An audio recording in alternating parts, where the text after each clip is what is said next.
Have you ever had one of those moments that changes everything? Picture this. A grand mansion, silent except for the echo of expensive shoes on marble floors. A man, powerful, wealthy, steps inside unannounced. He's been halfway across the world, but all he can think about is holding his baby boy again. What he doesn't know. In just a few seconds, his whole world is about to tilt on its axis.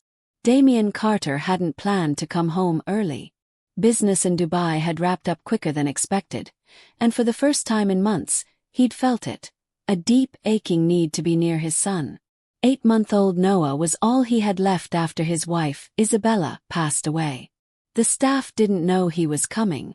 He liked it that way. No fake smiles, no rehearsed greetings. Just the raw, unfiltered truth of his home when no one was performing for him. But nothing could have prepared him for what he saw in the kitchen. Golden sunlight spilled through the windows, painting the room in warm hues. And there, standing at the sink, was Sophie Lauren, the new maid. Her lavender uniform sleeves were rolled up, her dark hair piled messily atop her head. But it wasn't her that made Damien freeze. It was Noah. His baby boy, giggling, splashing in a small tub nestled in the kitchen sink. Sophie poured warm water over his tiny belly, testing the temperature on her wrist like she'd done it 1,000 times before. And then she sang. Lullaby. Isabella's lullaby.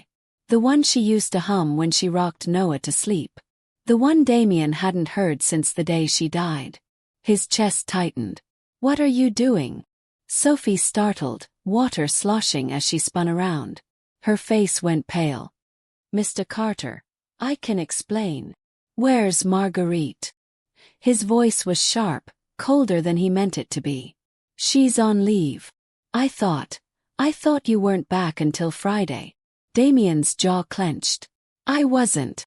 But that doesn't explain why you're bathing my son. Sophie swallowed hard. He had a fever last night. Nothing serious, but he was so fussy. The thermometer was missing, and I remembered warm baths used to help She cut herself off. Noah cooed, reaching for her. His tiny fingers curling around the edge of the towel she'd wrapped him in. He trusted her. That much was obvious. And that was what made Damien's stomach twist. I pay for the best care, he said, voice low. You're a maid. You don't touch my son. Ever. Sophie's eyes welled with tears, but she didn't argue. Just nodded silently. Put him in his crib, Damien said. Then pack your things. For a heartbeat she just stood there. Then softly. You're firing me? I'm not repeating myself. She looked down at Noah, pressing a kiss to his damp curls before whispering something Damien couldn't hear. Then she walked away, leaving him standing there, heart pounding, hands shaking, wondering why this felt like a mistake. Alone in his study, Damien replayed it all. He'd done the right thing. Right. Sophie had overstepped. She'd crossed a line. His son, his rules. But then why did her voice, he had a fever, echo in his mind like an accusation? He pulled up the baby monitor on his phone. Noah slept peacefully, his little chest rising and falling. Healthy. So why did Damien feel like he'd just lost something he couldn't name? A man's pride had cost a woman her job. But fate wasn't done with them yet. Because while Damien sat in his study, convincing himself he'd done the right thing, Noah's fever was returning. And this time, it was worse. Upstairs, Sophie's hands trembled as she folded her last sweater. The guest room felt colder now, emptier. She blinked back tears. No crying, but one escaped anyway, splashing onto the photograph in her hands. A little boy grinned up at her from the faded picture. Liam. Her baby brother, forever frozen in time at 12 years old. His wheelchair barely visible beneath the blanket draped over his lap. You'd have loved Noah, she whispered, tracing Liam's face. The memories came rushing back. Late nights studying pediatric nursing textbooks, dropping out when their parents died and singing that same lullaby when Liam's seizures came. A knock at the door startled her. Winston, the butler, stood stiffly. Mr. Carter requested you be gone by sunset. I know, Sophie said softly, tucking the photo into her pocket. And sound. A whimper. Noah. Sophie knew that cry. It wasn't the usual hungry fussing. This was the same sharp, panicked sound from last night, the one that had kept her up for hours, cooling his forehead with damp cloths. Before she could think, she was running down the hall. Noah's nursery door swung open. The sight hit her like a punch.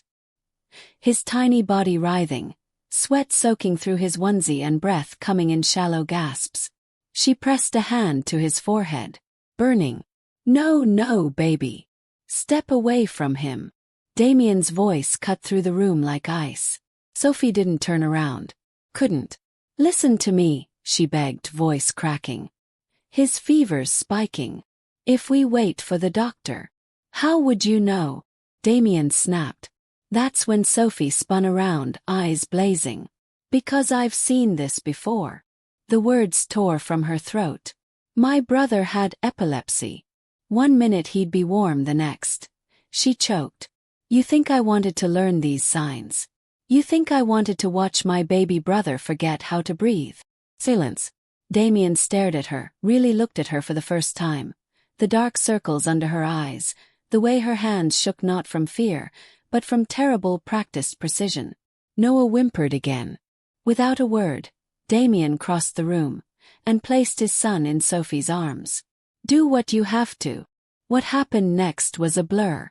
Cool cloths under Noah's arms, tiny sips of electrolyte solution, and Sophie's steady hands adjusting his position. Damien watched, heart in his throat, as Sophie worked with the calm focus of a battlefield medic. When the doctor finally arrived, he took one look at Noah, now breathing easier, and nodded. You're lucky she was here. Another 10 minutes, and this could have been a hospital trip. Sophie didn't smile, just kept stroking Noah's curls as he drifted to sleep, her tears falling silently onto his blanket. There are moments in life when pride falls away, leaving only what really matters. For Damien Carter, that moment came in a quiet nursery, watching the woman he'd fired save his son's life. Now, with Noah sleeping peacefully, the hardest words remained, the ones that could either heal or haunt him forever. The doctor had left. Noah slept soundly, his breathing steady, his fever finally under control. Sophie lingered by the crib, her fingers still wrapped around the railing, as if letting go might break some invisible spell. Damien stood in the doorway, watching them. She should hate me. The thought hit him like a slap. After everything, the accusations, the firing, Sophie had still rushed to Noah without hesitation. She hadn't done it for money or praise. She'd done it because she cares. The realization made his chest ache. Sophie straightened, wiping her eyes with the back of her hand. I should go, she whispered, avoiding his gaze. Damien stepped forward. Don't. One word. Soft but firm. Sophie froze. I was wrong. Damien's voice cracked. He hadn't expected the words to hurt so much, or to feel so freeing. I judged you. I assumed the worst. And I almost cost Noah his health because of it. Sophie stared at him, her eyes wide. You saved my son, Damien continued. Not just today. Last night too. And instead of thanking you, He swallowed hard. I don't deserve your forgiveness. But I'm asking anyway. A tear slipped down Sophie's cheek. Damien took a deep breath. Marguerite is retiring next month, he said. I want you to take her place. Not as a maid. As Noah's full-time caregiver. Sophie's breath hitched. Asterisk and. Damien hesitated, then pushed on. If you want, I'll sponsor you to finish nursing school. You have a gift, Sophie. Noah sees it. I see it now. For a long moment, Sophie didn't speak. Why? The word was barely a whisper. Damien looked at Noah, then back at her. Because when I walked in and saw you singing to him.